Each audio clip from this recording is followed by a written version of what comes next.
You can call me, actually, you can call me either by my last name, you can call me Dr. Reynolds, or you can call me Dr. Barry.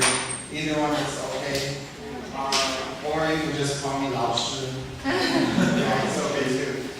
So I'm going to teach you for 5 weeks about English listening. So actually we don't need any projector because basically we're going to be practicing listening.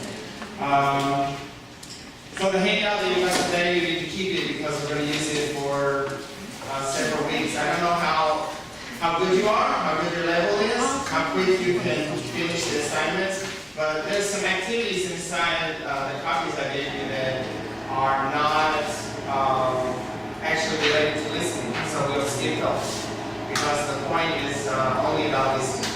Okay, so let's go ahead and get started. So on the very first page, you guys started on, you have Unit 10, right? So you have, it starts for you on page 96, is that right, or 97? 96? Do you have the page number? Okay, alright, so we'll start on page 96, 97? Yes, no? Okay, thank you for responding. Alright, but before I get into it, I want you to turn to page 101. Look at 101. There's a language part there, and we can go over that first because I think it can help you to complete some of the activities. Oh, cannot. This is so long. Okay, so let's have a look. So this is basically the main points that this unit wants to introduce to you guys and wants you to practice. This unit is about meetings. It's about meetings, right? When you're going to have a meeting, in a business meeting. And there are different things that you need to do, like before you have the meeting and also during the meeting. So basically it focuses on language during the meeting. Not so much about how, like what you should do during the meeting, but basically what kind of language you're going to use during the meeting. So what I would like us to do is just to review some of these things. It gives you some patterns or some language chunks, okay? Some language chunks. You know what I mean by language chunks? Like pin, okay? Like language chunks you can use. And when you're conducting a meeting. Okay, so if you look at the first part, opening the meeting, these are some phrases that you can use to begin. Okay, when you're going to start a meeting, especially if you're chairing a meeting. When you chair a meeting, it means you're the person who is in charge to keep things going smoothly, right? So these are some phrases that you can use to get things started. We're on page 101 on the left. The next is introducing the agenda. Agenda is the word we use to describe what's our plan for the meeting, what will happen first, second, third, etc. After you open a meeting, the next thing that you should do is to introduce the agenda. Let people know who are attending this meeting what kinds of things are going to take place. Usually people already know what the agenda is because there is someone, usually a secretary or an assistant, that takes the minutes during the meeting. Taking minutes means they take notes and what happens at a certain time. That's why they call minutes, because they will mark down the time when something happens during the meeting. So this person has probably prepared an agenda before and probably sent it to everybody. But guess what? Usually people don't always look at the agenda, right? Some people are lazy or they're busy. And so always you will introduce the agenda. So that's some things that you will, some phrases you can use to introduce the agenda. Next, you're going to state the objectives. The objectives are kind of like your goals. It's like a goal, right? It's telling you what is the point of the meeting. We don't just have a meeting for fun. Nobody likes really to have meetings, but usually there's some purpose. There's some goal. So these are some ways that you can use, some language you can use to state the objectives, especially if you're the chair of a meeting. Next is you're going to have to start some discussion. For example, if it's the person is already, the person who's chairing the meeting has already started, right? And then there's maybe some discussion that begins. When that happens, then you could use this kind of thing. Whoever is wanting to discuss a topic could use some similar phrases like this. Sometimes either the chair of the meeting or maybe another person who is talking about something during the meeting will call on another person to provide some information. So calling on another person means you want them to now speak. It's their turn. So under calling on a speaker shows some examples of some sentence structures, some phrases that you can use to do that. Next is controlling the meeting. We have a chair of a meeting to make sure that the objectives are met, to make sure that everything is on the agenda is covered. Otherwise, things will get out of control, and sometimes there will be arguments during the meeting, or you will get off topic.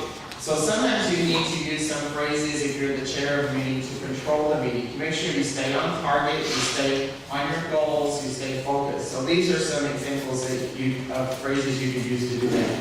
The next one is summarizing. Another main thing that a person who's chairing a meeting is responsible for doing is when someone talks during the meeting, maybe they will just keep talking, but they will sometimes talk around the main point. One of the main purposes of the chair in the meeting is to listen to all of that, the good stuff and the bad stuff. And then at the end, they summarize it very succinctly or very precisely or concisely. So these are some phrases that maybe a chair could use to start out, to let everybody know, okay, now I'm going to summarize what this person has taken 10 minutes to say this. Now I'm going to summarize it in the main points in 30 seconds to 1 minute. So you can use these kind of phrases.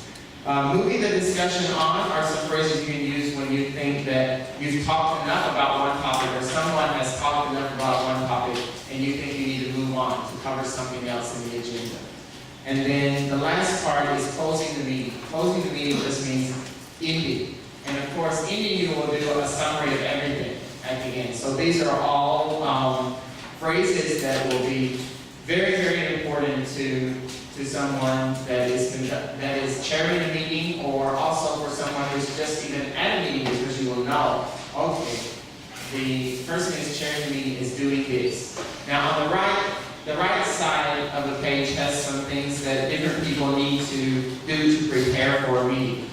Before we begin our listening task in today's class, I want to give you 5 minutes to just read over this page. And then I want you to see if there's anything that you're unsure of or you have questions about, and you can ask your partner. Maybe they will know, and you can learn from them. So I'll give you 5 minutes to read and discuss with each other, and then we'll start our listening exercise. My hope is that we can finish Unit 10 during the first hour and Unit 11 during the second hour. Because as I said, there is a lot of discussion, those kind of things, we will just skip them because I'm supposed to focus only on listening. Okay? Alright, so I'll give you 5 minutes. And of course, if you have any questions that either of you cannot figure out, you can raise your hand, I can help you. So 2 people work together for 5 minutes.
Okay, so let's move on. Let's turn to page 97.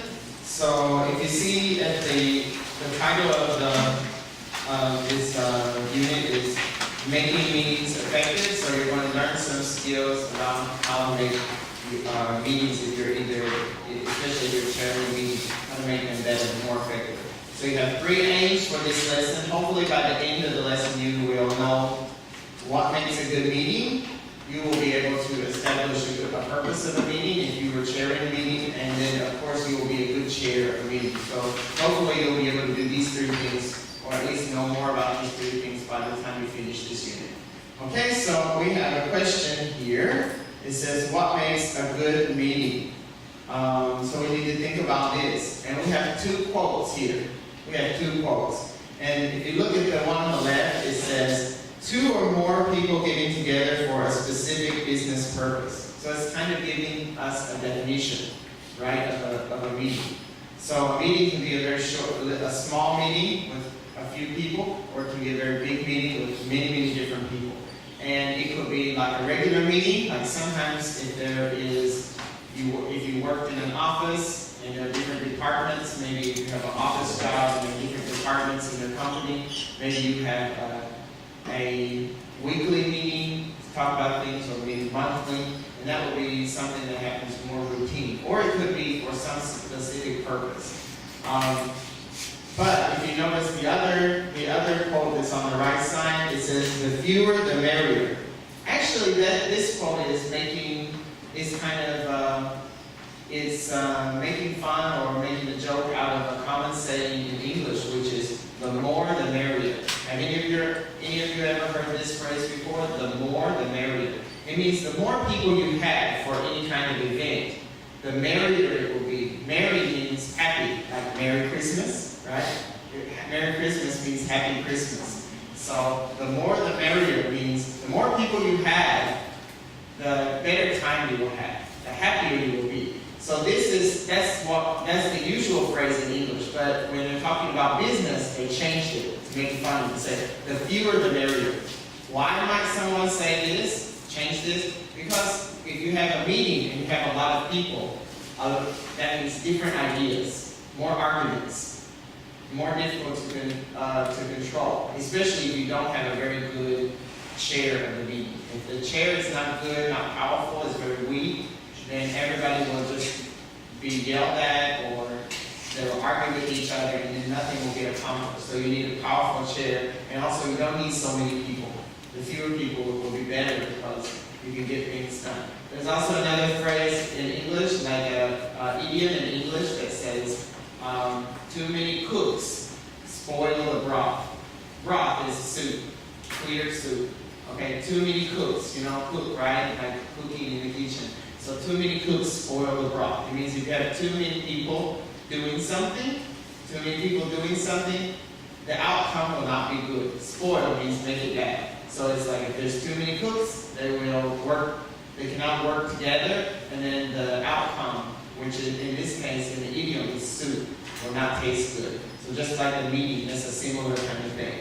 So we're going to talk about what makes a good meeting. So I already gave you a couple of ideas, but I would like to ask, does anybody else know anything? Are willing to tell me what do you think would make a good meeting? Something that I have not mentioned? Anybody willing to volunteer? Here's your chance. Take it. It's free. All English program. Who would like to provide an example? When you're having a meeting, what would make a good meeting? Yes? A clear objective. Okay, a clear objective. Yeah, what's the purpose of this meeting? That's a good one. To me, what I think makes a good meeting is a short meeting. Because usually meetings run over. So if you aim for the meeting to end in 30 minutes, probably you can finish in an hour.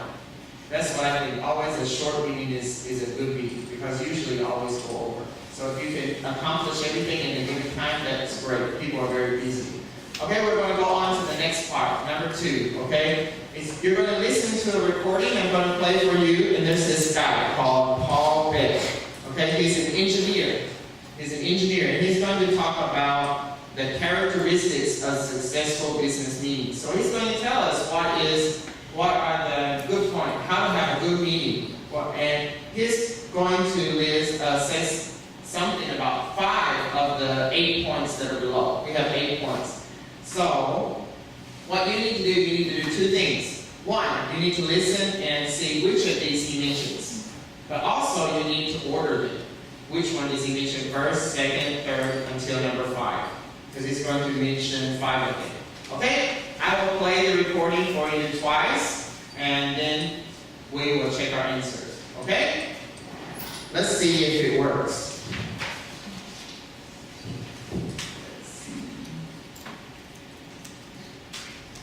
Module 4, Meetings. Unit 10, Part 1, Exercise 2, page 97. Listen to Paul Beck talking about the characteristics of successful business meetings. Identify the correct order of the 5 points he makes. What do you see as the most important characteristics of a successful meeting? I think it's important that everyone is well prepared. Certainly, everyone should prepare for the meeting, which is possible in all cases except emergency meetings where there's no time for much preparation. A second point is that in every case, people should understand the objectives of the meeting. Also, the role of the chair is important. The chair should do a good job, keep control, and keep the meeting focused on the objectives. That means the meeting reaches its aims. And what about the length of the meeting? Yes, I agree. The meeting should keep to the time frame. Start and end on time. That's also important. Because if the meeting doesn't start and end on Okay, one more time. Unit 10, Module 4, Meetings. Unit 10, Part 1, Exercise 2, page 97. Listen to Paul Beck talking about the characteristics of successful business meetings. Identify the correct order of the 5 points he makes. What do you see as the most important characteristics of a successful meeting? I think it's important that everyone is well prepared. Certainly, everyone should prepare for the meeting, which is possible in all cases except emergency meetings where there's no time for much preparation. A second point is that in every case, people should understand the objectives of the meeting. Also, the role of the chair is important. The chair should do a good job, keep control, and keep the meeting focused on the objectives. That means the meeting reaches its aims. And what about the length of the meeting? Yes, I agree. The meeting should keep to the time frame. Start and end on time. That's also important. Because if the meeting doesn't start and end on time.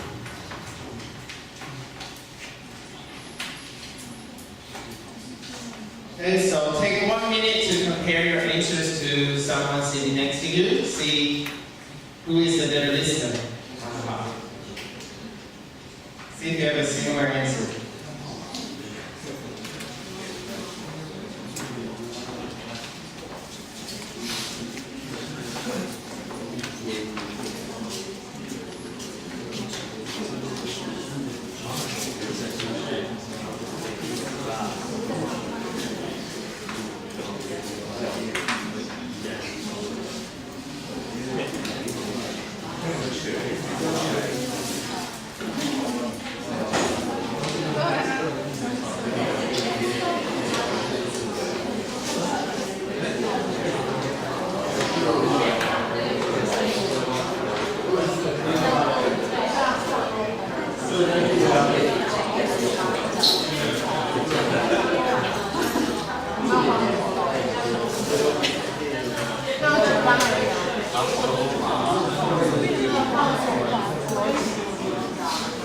Alright, so let's go over these together. So the first one should have been good preparation, right? Good preparation, but he said, he listed one, or he said one exception, right? When is the only time when you shouldn't be prepared for a meeting?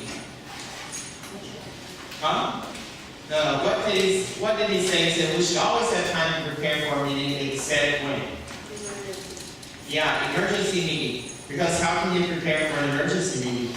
Because it just suddenly they say, we're gonna have a meeting. So you don't have time to prepare.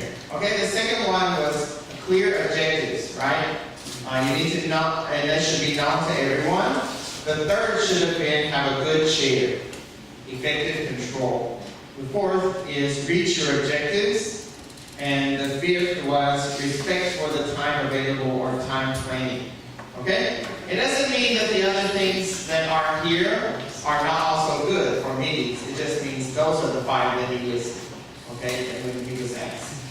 Alright? Thinking of that, let's please go to the next page, page 98. We're going to talk a little bit about chairing a meeting. We have a cartoon at the top of the page.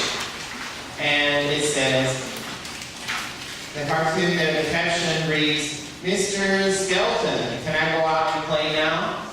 So it's just like making the meeting, it's making a joke of comparing a meeting to being like maybe your parents or being like at school, wanting to know, okay, I've been here long enough, can I leave? Like this kind of thing, making a joke of it. So you don't want people to have this kind of feeling when they're at a meeting. You don't want a meeting to be like the person is sitting there playing on their phone or maybe reading something or grading papers if they're a teacher or, writing something else. You want them to be focused on the meeting. But when meetings are not effective, that's when you have people not paying attention.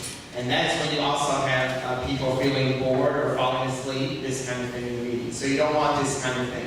And most of the time, the reason why this kind of thing happens is because you don't have a very good chair. The chair doesn't control the meeting very well. Okay? So, we have another question. It says, what do you think the functions of the chairperson are during a meeting? So, would someone like to take the opportunity to volunteer and provide an answer? What do you think would be one of the functions of the chairperson?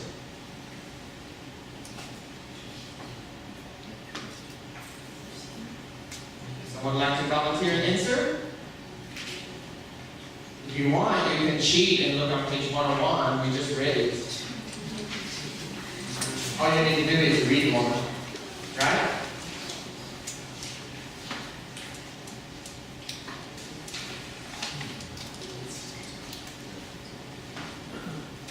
Who would like to volunteer? The answers are all there. Thank you. Control the meeting. Yeah, control the meeting. What about the meeting? Would you like to get some specifics? Control, what about the meeting? Steps. Okay, like keep control, keep people on the agenda, go from step to step on the agenda. Okay, yeah, that's fine. There are some things listed there, right? So you can have a look at them again, review them again on page 101. Those are some of the things that a chair is going to do. During the meeting is under the role of the chair, and then you can see what the chair will do before the meeting. Okay, for this exercise, this listening exercise, you're going to actually listen to a recording of a meeting. And it's a small company. It's Hilo Corporation. It's a subsidiary of a multinational company. So it's a smaller part of a bigger company. Multinational, more than one nation, right? More than one country. Okay, the meeting is going to discuss the decline in profits. So the amount of money they're making is going down. We're going to listen, and then you need to figure out which of the following are given as reasons for the fall. The fall in what? The decline in the profits. Okay? So we have, how many items here? We have 6 items. So you just need to tell whether these different things here are reasons. Are these reasons that are given during the meeting? So let me play it one time for you.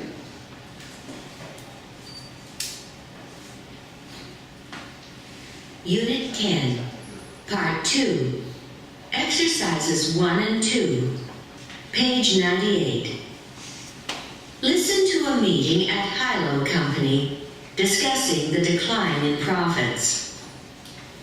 Okay, I think we should start now. It's 10 o'clock. Well, we're here today to look at some of the reasons for the decline in profits which has affected this subsidiary. You've all seen the agenda. I'd like to ask if anyone has any comments on it before we start. No, that looks fine. Fine. Well, can I ask Sam Canning, our sales director, to open up with his remarks?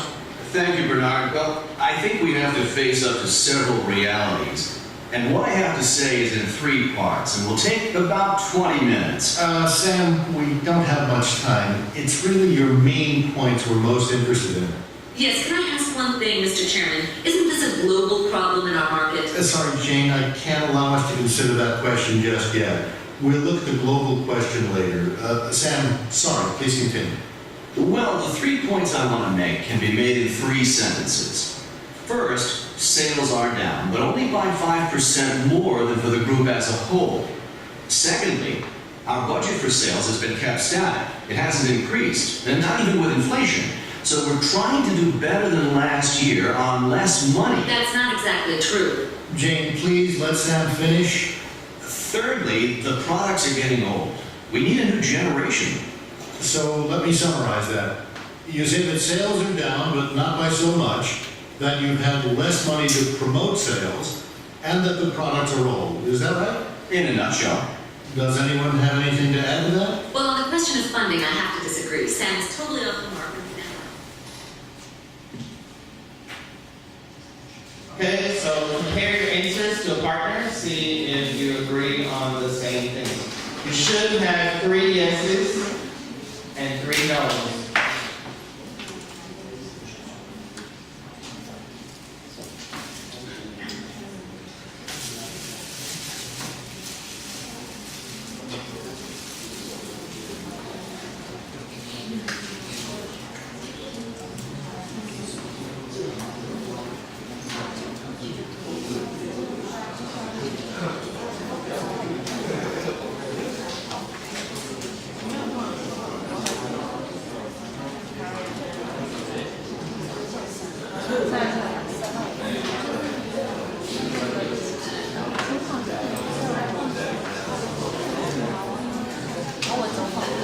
Okay, so let's talk about it. How about the first one? Prices are too high.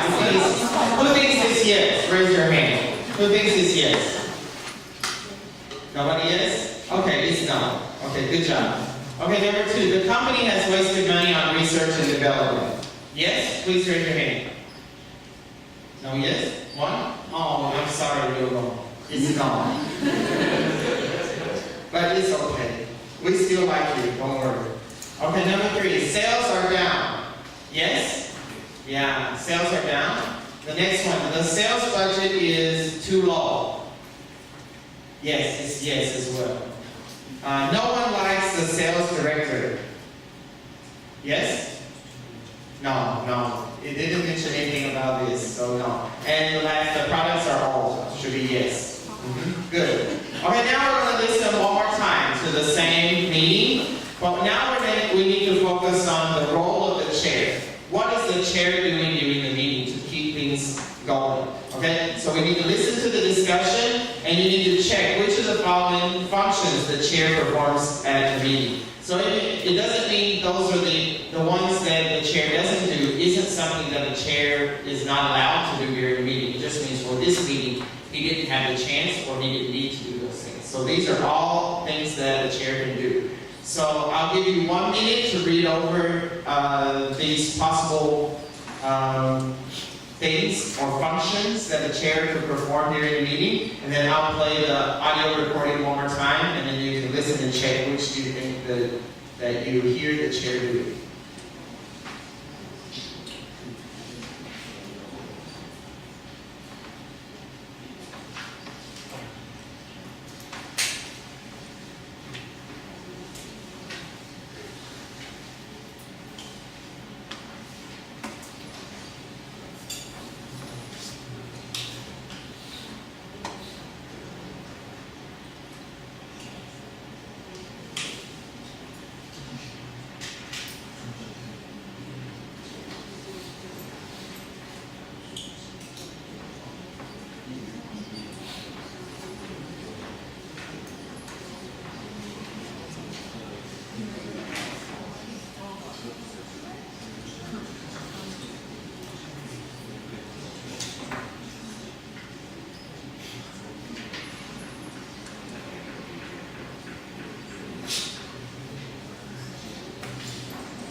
Unit 10, Part 2, Exercises 1 and 2, page 98. Listen to a meeting at Hilo Company discussing the decline in profits. Okay, I think we should start now. It's 10 o'clock. Well, we're here today to look at some of the reasons for the decline in profits which has affected this subsidiary. You've all seen the agenda. I'd like to ask if anyone has any comments on it before we start. No, that looks fine. Fine. Well, can I ask Sam Canning, our sales director, to open up with his remarks? Thank you, Bernard. Well, I think we have to face up to several realities. And what I have to say is in 3 parts, and will take about 20 minutes. Sam, we don't have much time. It's really your main points we're most interested in. Yes, can I ask one thing, Mr. Chairman? Isn't this a global problem in our market? Sorry, Jane, I can't allow us to consider that question just yet. We'll look at the global question later. Sam, sorry, please continue. Well, the 3 points I want to make can be made in 3 sentences. First, sales are down, but only by 5% more than for the group as a whole. Secondly, our budget for sales has been kept static. It hasn't increased, and not even with inflation. So we're trying to do better than last year on less money. That's not exactly true. Jane, please let Sam finish. Thirdly, the products are getting old. We need a new generation. So let me summarize that. You say that sales are down, but not by so much, that you've had less money to promote sales, and that the products are old. Is that right? In a nutshell. Does anyone have anything to add to that? Well, on the question of funding, I have to disagree. Sam's totally off the mark. Okay, take 1 minute to compare your answers to someone sitting next to you.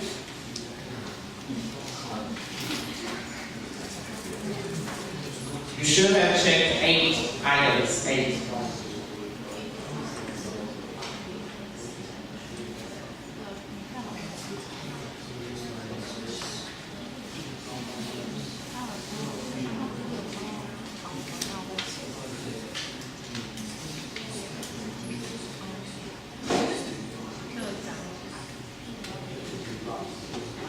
Okay, so I will tell you the answer and then I'll play it one more time and you can check to see where you missed something.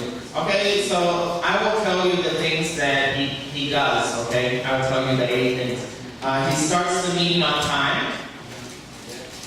He states the objective. He refers to the agenda. He introduces the first speaker. And let's see, he prevents interruptions. Like the lady trying to interrupt, and then she can just say, oh, I just wait a minute. And then he makes people stick to the subject. He summarizes, and he asks for comments. Okay, those are the 8 things he does. So I'll play it one more time just in case you missed one, and then now you can listen for it. Okay? Unit 10, Part 2, Exercises 1 and 2, page 98. Listen to a meeting at Hilo Company discussing the decline in profits. Okay, I think we should start now. It's 10 o'clock. Well, we're here today to look at some of the reasons for the decline in profits which has affected this subsidiary. You've all seen the agenda. I'd like to ask if anyone has any comments on it before we start. No, that looks fine. Fine. Well, can I ask Sam Canning, our sales director, to open up with his remarks? Thank you, Bernard. Well, I think we have to face up to several realities. And what I have to say is in 3 parts, and will take about 20 minutes. Sam, we don't have much time. It's really your main points we're most interested in. Yes, can I ask one thing, Mr. Chairman? Isn't this a global problem in our market? Sorry, Jane, I can't allow us to consider that question just yet. We'll look at the global question later. Sam, sorry, please continue. Well, the 3 points I want to make can be made in 3 sentences.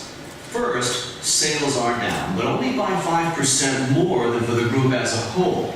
Secondly, our budget for sales has been kept static. It hasn't increased, and not even with inflation.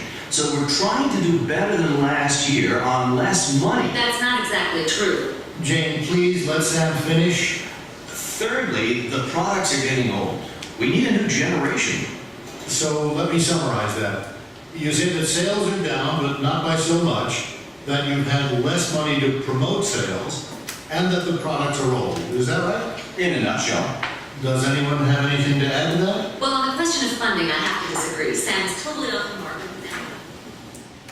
Okay, so now what I want you to do is I want to give you 5 minutes, and I want to allow you to work on exercise 3 at the bottom. Basically, you need to suggest some phrases which can be used by a chairperson in these kind of situations. What I want you to do is try to think. Do you remember any? We read them on page 101, right? And you heard some earlier. See first if you can remember any and write them down. And then if you can't remember, then you can look back on page 101 and choose one and then rewrite it. Just by writing it down again, it will help you to remember it, okay? So you can do that for 5 minutes, and then also during that time you can compare which one that you selected. You just need to write one for each of the points there in number 3. So we have 4 minutes left, so you can do that until it's time for a break, okay?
Alright, so it's 10 o'clock, so let's take a 10-minute break, and after the break, we'll continue on page 99.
Good.